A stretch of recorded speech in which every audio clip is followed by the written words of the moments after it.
સુરતમાં ફરી MD drugs પકડાયો. જહાંગીરપુરા વિસ્તારમાંથી પકડાયો એમડી ડ્રગ્સ 5 લાખથી વધુનો મુદ્દામાલ કર્યો કબજે. સુરતમાં ફરી એમડી ડ્રગ્સ ઝડપાયું છે. જહાંગીરપુરા વિસ્તારમાંથી એમડી ડ્રગ્સનો જથ્થો ઝડપાયો છે. પ્રાપ્ત માહિતી અનુસાર 5,27,700ની કિંમતનું એમડી ડ્રગ્સ જપ્ત થયું છે. ડ્રગ્સના જથ્થા સાથે એક ઇસમને ઝડપી પાડ્યો છે. સુરત શહેર એસઓજી પોલીસે કાર્યવાહી કરી છે.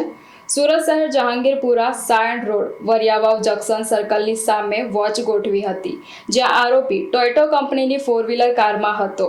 કાર ચાલક આરોપી ભરતભાઈ ભગવાનભાઈ પટેલની પોલીસે ધરપકડ કરી છે. આરોપીની પૂછપરછ દરમિયાન છૂટક ડ્રગ્સનું વેચાણ કરવા માટે મુંબઈથી લાવ્યો હતો. વોન્ટેડ આરોપી પાસેથી ડ્રગ્સનો જથ્થો મંગાવેલ છે. વોન્ટેડ આરોપી વિરુદ્ધમાં પણ જહાંગીરપુરા પોલીસ સ્ટેશનમાં એનડીપીએસ અધિનિયમ હેઠળ ગુનો દાખલ કરવામાં આવ્યો છે. પોલીસે વધુ કાર્યવાહી હાથ ધરી છે.